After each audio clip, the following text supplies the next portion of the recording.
Live. Give me 1 sec.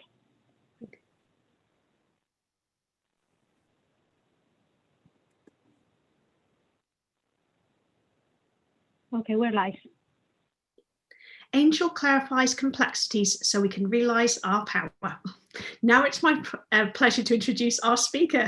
Angel clarifies complexities so we can realize our power. Supporting the development of others comes in many forms, and she's energized by leveraging all of them. By curriculum development to facilitating coaching and learning sessions that are strengths-based, her objective is to move others to take action, and for her to know at the end of every day that she's helped someone to get better. Welcome, Angel. Thanks for sharing us with us today.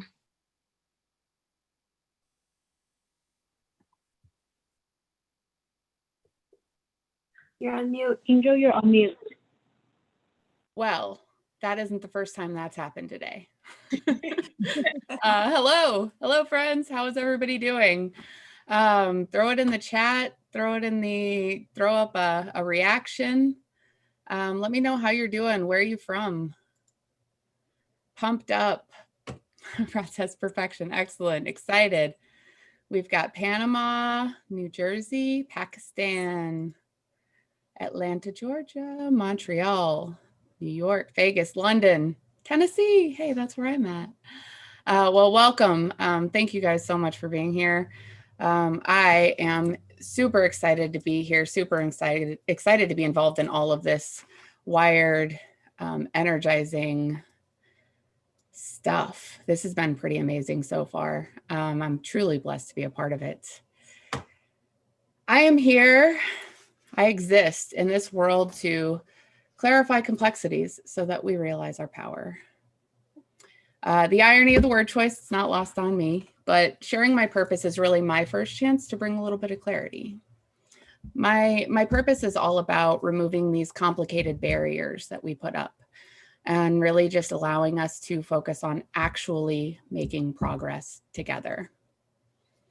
And the complexities, they are all around us, aren't they?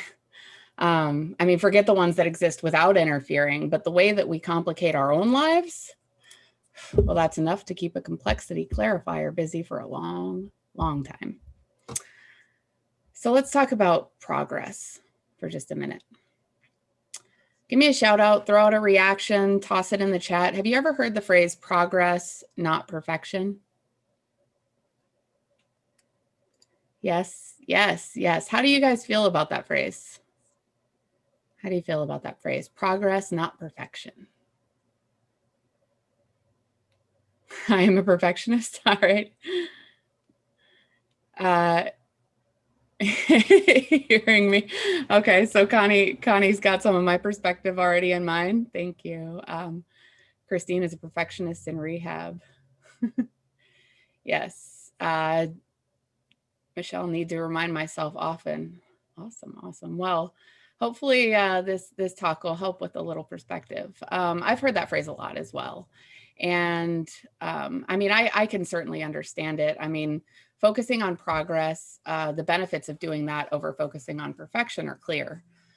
Even the Mayo Clinic has an article about it lists out all of the reasons why focusing on perfection is bad for your mental health, which of course impacts your physical health.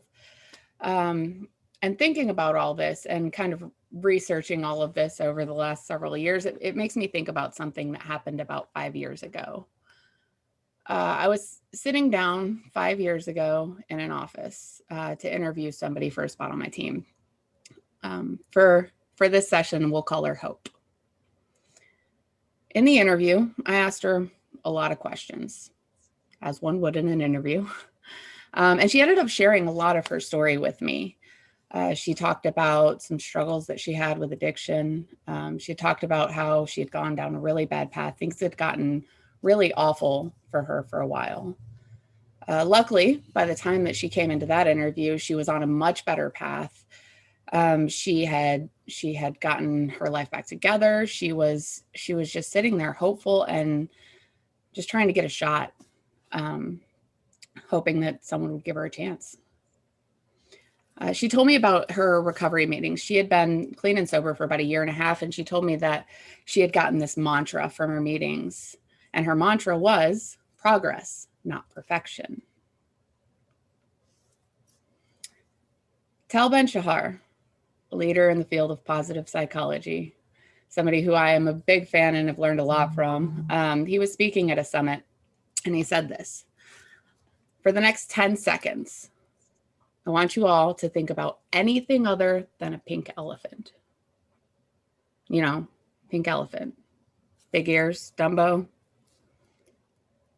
5 seconds left. Anything other than a pink elephant. Now what happened? Pink elephants all around. Because when we try to suppress a natural phenomenon, that phenomenon only intensifies.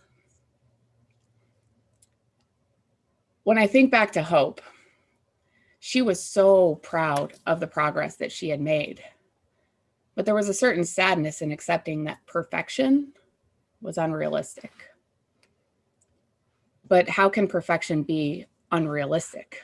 I mean, we hear about it all the time, right? And if it is unrealistic, then why do we have so many self-identified perfectionists beating themselves up over not getting things good enough? And why do some of these perfectionists sometimes tell me about what I need to do to make myself more perfect? From my research and my perspective, what I've learned is that perfection, it doesn't have any kind of universal definition. The definition of perfection really lies in our own perception. And for me, progress is perfection. You know, it seems like we've been thinking of perfection as either this like finite goal that will never be good enough to reach, or maybe we think, I'm good enough, I'm perfect, I don't need to do any work on myself because I'm a narcissist. And, you know, thinking about defining that, thinking about what does perfection actually mean, I kind of went on this little research journey. I tend to go down the rabbit holes of the internet and end up with 80,000 tabs open in my browser. And this is what I took away from it. When I looked up perfection, I did some research and I dug and I dug and I dug. And what I found was perfection means without flaws. Okay, so then I decided to research what are flaws. What does that actually mean? And when I did that, flaws, I dug and I dug and I did 20 different search terms. I looked dictionary, I looked Wikipedia, and what I found out was flaws are imperfections. Okay, so help me out here, internet. What am I not getting? What is an imperfection? What does that actually mean? Not perfection. So you guys following me here? When you think about perfection, is this a game that you can win? Is there any reaching perfection? How do you even know what perfection is? Well, it's not a game you can win. It's an infinite game. Thinking about Simon Sinek in The Infinite Game, perfection seems to be right in line with business and career and health. How we reach perfection is by staying in the game, continuing to progress. Progress is perfection. I don't believe it's about any infinite goal because true perfection lies in our own progress. The joy comes from the advancement, and the goal is not to win the game. The goal is to stay in the game, to keep getting better, to keep growing, to keep learning. The destination is the journey. And so, based on all of the research that I've done, perfection is subjective. And so for me, progress is perfection.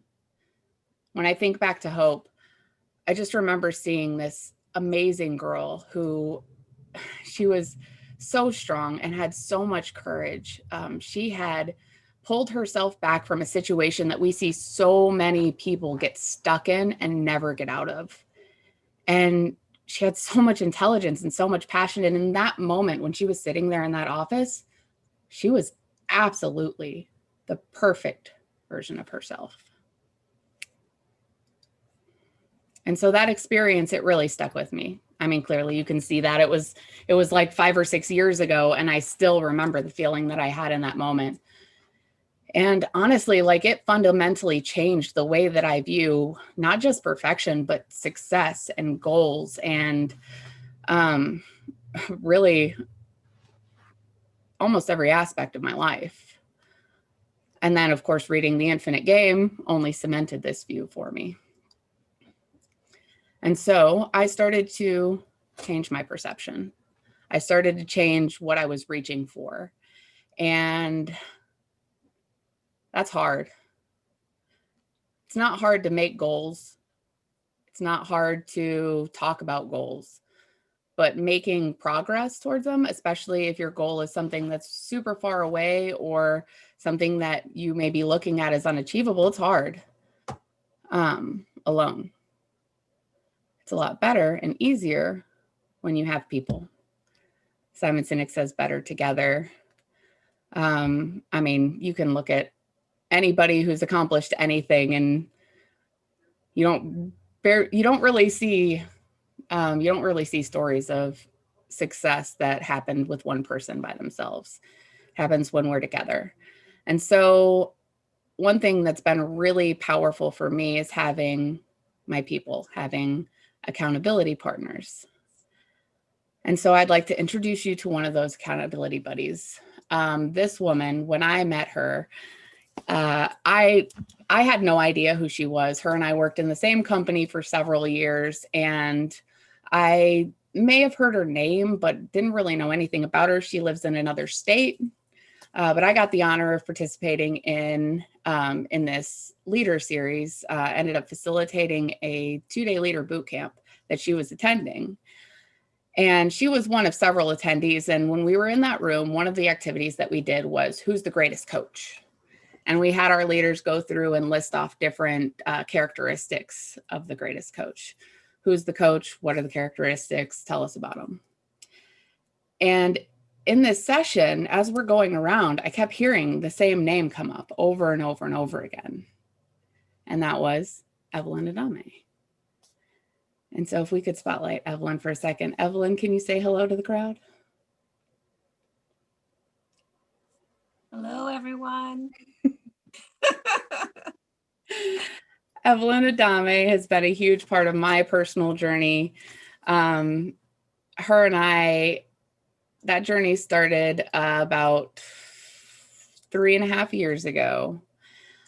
She has turned into a big part of my progress, a big contributing factor to that. And I'd love to hear from your perspective, Evelyn, if you don't mind sharing a little bit about your perspective of the beginning of our journey and how we got to where we are now. I'd be happy to. First of all, I know Angel said it's her honor, but it's really mine. I am the one who is honored to have met Angel about 3.5 years ago. Can't say how much I am honored, but so anyhow, just like Angel mentioned, she led a boot camp, something that our company was going through with this big change. And as you probably already know, change is kind of this thing that's kind of hard, right? We all take it very differently, but having a person like Angel and going through the changes that we were going through it was phenomenal. She's a great leader, great friend. She does in her leadership workshops, she talks about, coaching on strengths. And this is one thing that this girl does a phenomenal job on. And she is great about providing feedback, but she doesn't make it easy. She pushes it out of you. She that's one thing that she does, which I absolutely love. And many of you that have kind of worked with Angel through this journey in this summit through WYRED probably have experienced it, where you ask her for feedback and the first thing she does is like, well, what did you think? It's like, man, darn it, Angel. But she pushes you to realize everything you've done well, and then she uses your strength to kind of work on those challenges. But her and I, this journey started about 3.5 years ago, like I said. Loved her from day one. Loved how enthusiastic she was and how positive she was. And about 6 months later, I actually joined her team. Never thought I would do it. And I think it was a lot of it had to do from just the talks and just this thing about her. She had like this passion. She was always so happy. She was, I don't know. But I was like, man, I want to be like her. So anyways, we started this journey together in the same role, even though I'm in Florida and she's in Tennessee. And then we started talking about our health. I don't know how we got into that. How did that start? I don't remember exactly how the health part started. I think it came from, I had been on a little bit of a health journey before moving into the role that led to that. And I had fallen off the wagon, like hardcore fell off the wagon. I had gotten to a point where I was exercising every day, but not having somebody to hold me accountable other than myself. It was really easy to fall off the wagon. And so I think at the point where Evelyn had joined our team and got sent to come hang out with me for a few weeks to learn the role, that was me. That was about the same time I was really feeling the fact that I had gotten off track. And through conversations, we decided to start going to the gym together. Yes. And I was training. Yeah. And I think, I mean, overall, I think the biggest takeaway from this relationship is how important it is to have somebody that you can trust, that you can be completely open and honest with, that isn't going to say things just because you want to hear them, that isn't going to just agree with you because they know that you want them to. Evelyn challenges me. She asks me tough questions. We can tell each other anything, and she's going to challenge. I know that she's going to challenge my perspective. The same way she says I ask her questions, she does the same thing to me too. There's a situation. Yeah, if there's a situation where I'm having a rough time with something, she'll challenge me to take ownership of my part in that and make me think about perspectives of other people that when I'm heated in the moment, I may not be thinking of. And so I think the biggest value that I've gotten is just having a person. I mean, Evelyn lives in Florida. I live in Tennessee, and we go on morning walks every day for the last 6 months, almost every day for the last 6 months. And we hold each other accountable. We reach out to each other with text messages first thing in the morning. If I don't do it, she does. If she doesn't do it, I do. And we hold each other accountable to keep going, to keep progressing. We don't have a number goal on weight loss. We don't have a certain level of mental health that we'd like to reach. There's no number involved. There's no specific goal involved. The point is the progress. And so with that in mind, Evelyn, do you want to talk about our progress, where we're at? Yeah, I'd love to. Well, I mean, just to kind of take it back a little bit, I think I've been in this health journey for myself probably the last 20 years or so. And the one thing that I've noticed is, I get really excited, especially, you set those New Year's resolutions and, you get really excited about, oh, yes, I'm going to lose this many pounds and I'm going to work hard at it. And then it kind of falls to the wayside, right? And you forget about it. And then it's like, well, I'll do it next year. And even for Angel and I, be very transparent and honest, is that we started this 3 years ago and it kind of fell to the wayside too, right? We got busy with projects and, we would want to do it. But we didn't really hold each other accountable, and we didn't really see each other as accountability partners. That kind of grew, right? That kind of just evolved and happened because we started thinking, we need to make this work. I want to feel better. Weren't you feeling better when you were working out? Yeah. And it's like, we just decided, you know what, maybe mornings will work better. And I am so thankful for having Angel, because those morning walks are a breath of fresh air. Not just because of the breath of fresh air, but because we get to have those great walks and deep talks where we talk about a lot of things. And it is, and like Angel said, we didn't have a goal in mind. We didn't make it like a New Year's resolution. We actually started like, I don't know, it was like May. Yeah, there was no reason. We just decided, let's do this. Oh, that was good. Let's do it again tomorrow. Let's do it again the next day. Hey, are you going to be available tomorrow? Okay, I'm going to call you. And if I didn't pick up, let me tell you, Angel will blow up my phone. Hello? Hi, Evelyn, you there? And I do the same to her. And Totally she does. Are you coming? What's going on? Are we Yeah. welcome? I'm walking. And it's really been great. But I have lost 25 pounds so far. A little bit over 25 pounds, actually. Woo! You guys come off mute. Give a round of applause for that. How about you, Angel? Woohoo! Woo!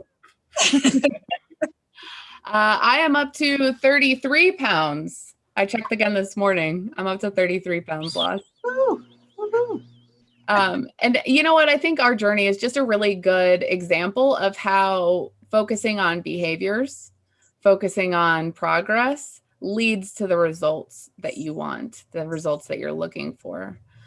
When you think about business or really just about anything, like we spend so much time talking about numbers, talking about these milestones, but ultimately perfection is the progress. When you look at the numbers as a result of doing the right thing, taking the time for mental and physical health with, one of your best friends in the whole world, the result is good things happen. Look at International as a great example of that.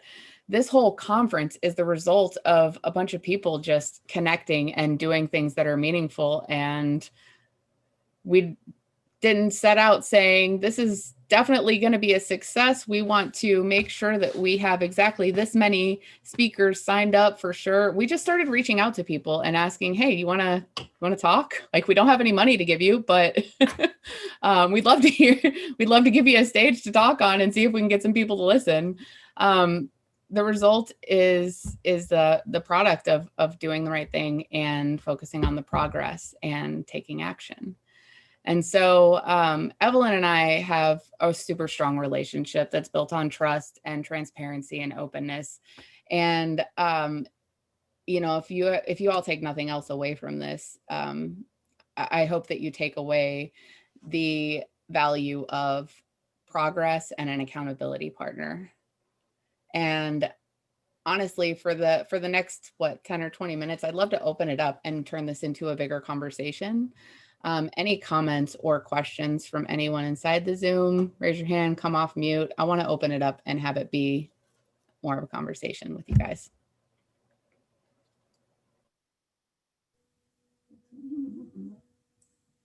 Congratulations, Angel, for dropping 35 pounds. That's awesome. Thank you so much, Pearl. I think you mentioned that you have a best friend that you take some walks with. Yep, I do. You want to share a little bit more about that? Yeah, just 1 second. My phone. Okay.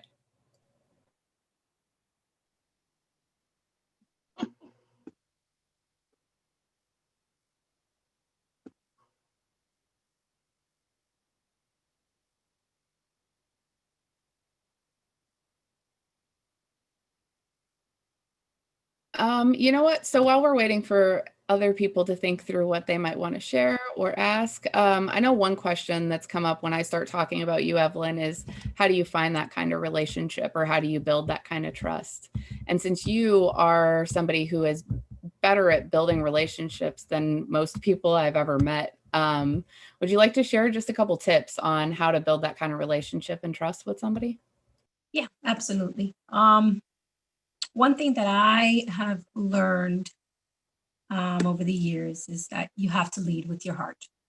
And I think that that's the same with this journey that you and I went in, right?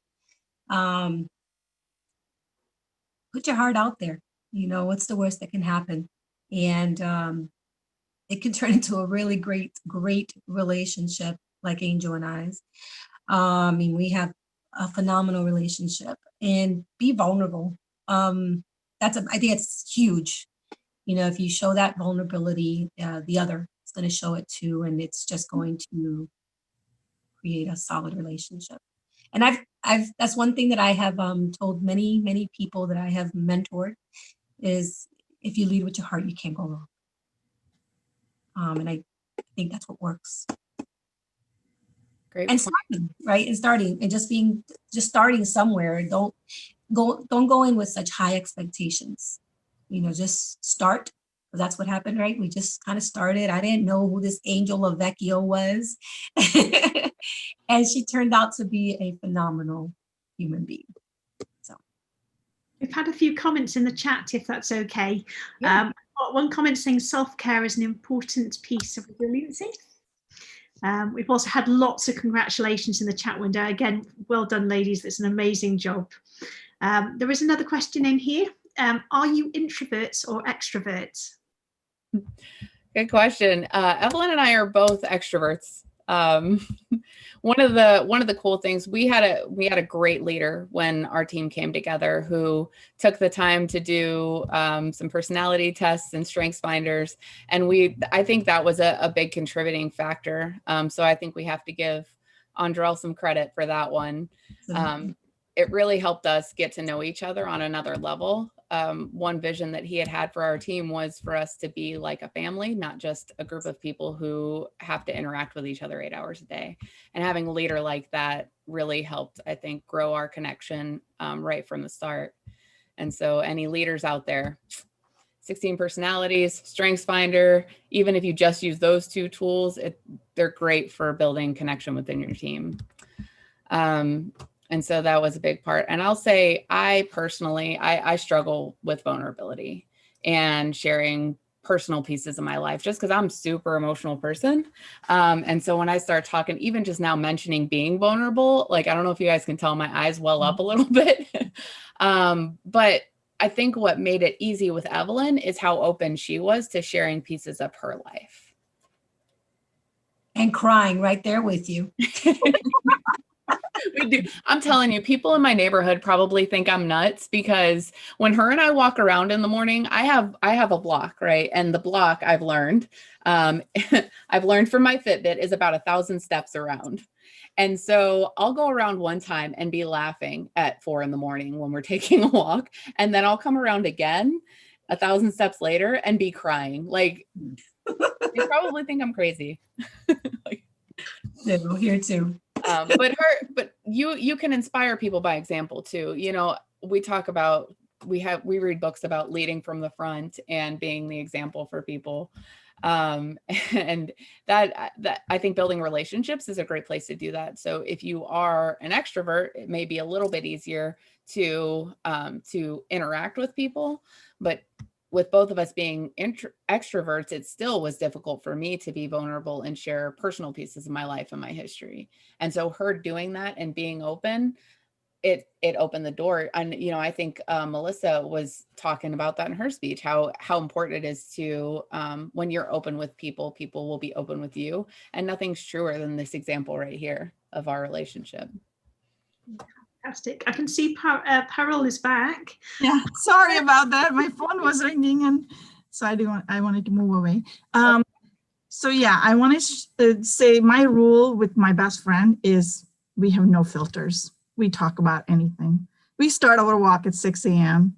and I just started doing this for maybe about almost now 3-4 months, and I lost 10 pounds. That meant so much to me. And she helped me.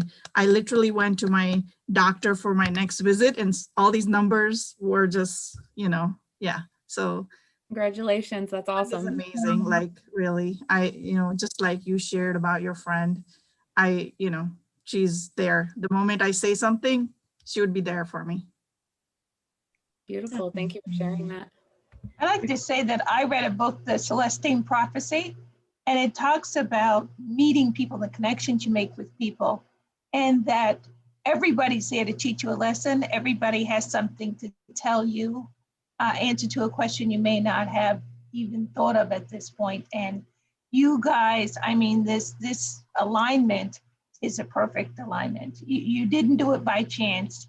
The universe had a lot to do with it to bring it to where it is today. So I applaud it. Definitely agree with you there. That is, I feel like I've just fallen in a place accidentally in just last 3 days. I feel like all of you become part of my family. I didn't even know you 3 days before. And I feel so close to all of you. Thank you. Thank you so much. That's beautiful. Thank you, Pearl. So we've got some more Very questions good. in the chat. You're a very busy lady. What do you see as the most challenging part of supporting someone who is a perfectionist and is regularly hard on themselves? I think that's a great question. And if you haven't done any research on strengths-based leadership or the strengths-based coaching, I highly recommend it. Going back to Tal Ben-Shahar, he has a talk on strengths-based leadership. I think focusing on strengths helps more than anything. People who get stuck in that mindset of not good enough tend to not see what is good in what they do. And so having somebody there to show them and help them see what they're doing really well can be a huge factor in that. And I have to thank Connie for a lot of the learning that I've had in the strengths-based approach. Connie White, super coach. Thanks. I mean, it does wonders for the perfectionist. Actually, if Ying, are you with us over there? Yes. I'd love for you to answer that question. What do you find helpful in coaching or development or support when you are being hard on yourself? Because I know you're somebody who tends to be hard on yourself. I really think that coaching, especially the way that Connie does it, curiosity coaching really gave objective perspective. It's like a mirror, like a sounding board. Connie did not try to push suggestions. Same as Rod, they never push suggestions.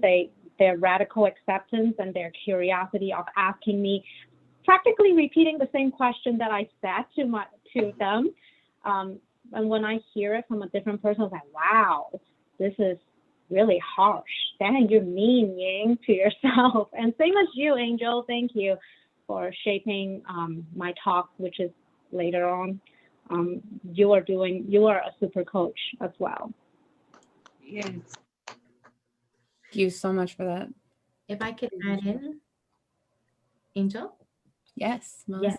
So I've struggled with perfectionism a lot over the years. And one of the things that my current coach and boss has me reflect on is accepting if I'm good enough, if that sense of worthiness is there. Because until that sense of worthiness is there, I'm going to keep pushing myself and being like cruel to myself. And that's what it is. That perfectionism is just me being mean to myself. So I've taken a lot of steps forward in that in the last few years. Well, I'm glad. I don't want you to be like that to my Melissa. No. Don't talk to her that way. No. That's it. I'm sorry, go ahead. No, it's just a friend of mine reflected it back to me, and she's like, well, would you speak to your kids, or would you speak to somebody like 7-year-old Melissa the way that you're speaking to her now? And I was like, whoa, no, never. And that really opened my eyes. Nice.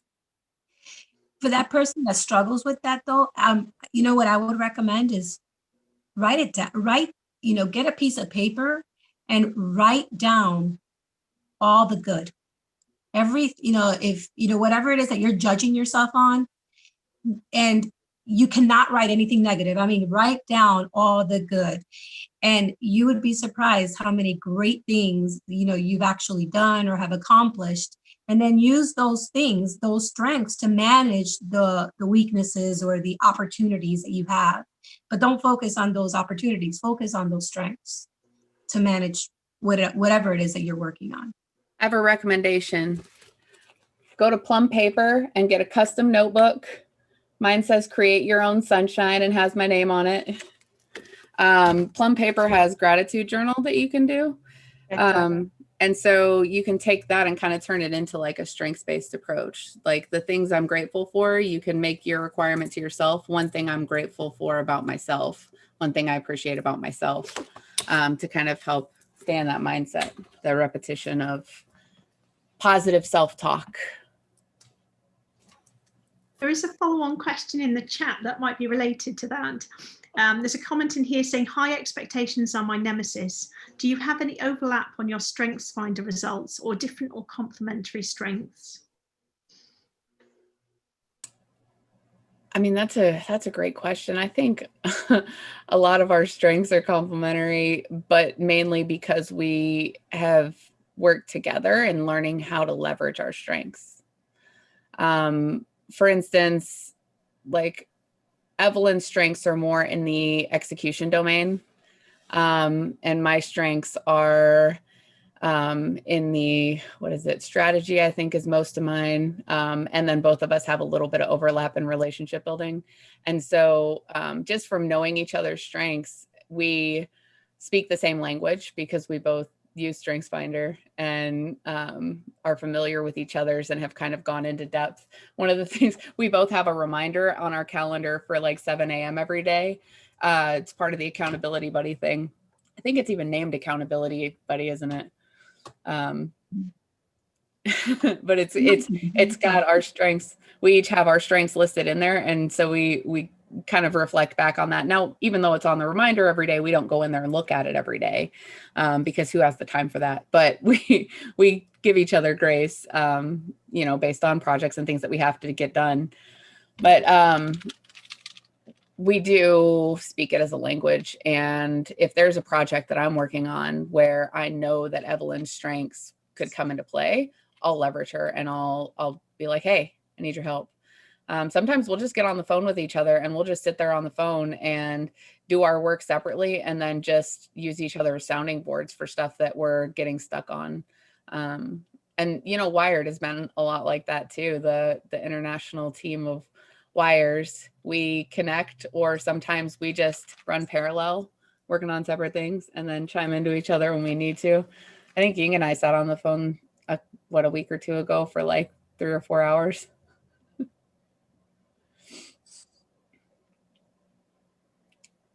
So that's the long answer. One of the things I'm working on is being more succinct. That's an opportunity for me. There's a lovely comment in the chat window here saying, I think there's a piece of the relationship that's been built on being judgment-free. How do you feel about that? Abso-freaking-lutely. Yeah. We do not judge. We challenge.